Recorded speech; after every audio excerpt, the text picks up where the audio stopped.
ഗുരുവായൂരിലെ ഒന്നാമത്തെ ദിവസമാണ് ഇന്ന്. ട്രെയിൻ ലേറ്റ് ആയതുകൊണ്ട് തന്നെ നമ്മൾ ലോഡ്ജിൽ എത്താൻ വൈകി. 2 മണിക്ക് എത്തേണ്ട നമ്മൾ 3 മണിയായി. അതുകൊണ്ട് തന്നെ റൂമിൽ കയറാതെ നേരെ ഫുഡ് കഴിക്കാൻ പോയെ. തൊട്ടടുത്തുള്ള റെസ്റ്റോറന്റിൽ പോയി അവിടുന്ന് ചപ്പാത്തി, അപ്പം, ഫ്രൈഡ് റൈസ് ഇതൊക്കെ വാങ്ങിച്ച് എല്ലാവരും ഷെയർ ഇട്ട് കഴിച്ചേ. പിന്നെ ഞാനും നിന്തോ ഓരോ കോൺ ഐസ്ക്രീം കൂടി വാങ്ങിച്ചേ. പിന്നെ നേരെ റൂമിലേക്ക് വിട്ട്. റൂം നമ്പർ കണ്ടപ്പോൾ ശരിക്കും ഞങ്ങൾ ഞെട്ടിയ. കാരണം കഴിഞ്ഞ വർഷം ഗുരുവായൂർ വന്നപ്പോൾ ഇതേ ലോഡ്ജിൽ തന്നെയായിരുന്നു നമ്മൾ നിന്നിരുന്ന ആ സെയിം റൂം നമ്പർ തന്നെയാണ് നമുക്ക് കിട്ടിയത്.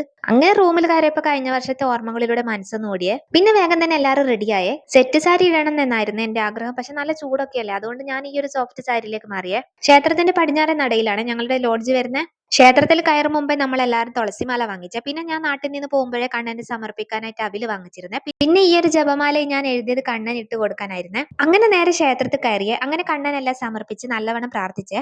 കണ്ണന് സമർപ്പിക്കാനായി ഞാൻ എഴുതിയ നാമജപത്തിന്റെ വീഡിയോ ഞാൻ സെപ്പറേറ്റ് ഇടാമേ. പിന്നെ കുറച്ച് വീഡിയോസ് ഒക്കെ എടുത്ത് നേരെ ഫോൺ ക്ലോക്ക് റൂമിൽ വെച്ചിട്ട് നേരെ ശിവേലിയും കൃഷ്ണനാട്ടൊക്കെ കാണാൻ ഉള്ളിൽ കയറിയേ. കഴിഞ്ഞ വർഷം വന്നപ്പോ കൃഷ്ണനാട്ടം കാണാൻ കഴിഞ്ഞിരുന്നില്ലേ, ഇത്തവണ കണ്ടേ.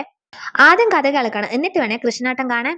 അത് കഴിയാൻ കുറച്ച് ലേറ്റ് ആവുന്നത് കൊണ്ട് തന്നെ നമ്മളൊരു 12 മണിയൊക്കെ ആവുമ്പോഴേക്ക് ഇറങ്ങിയേ.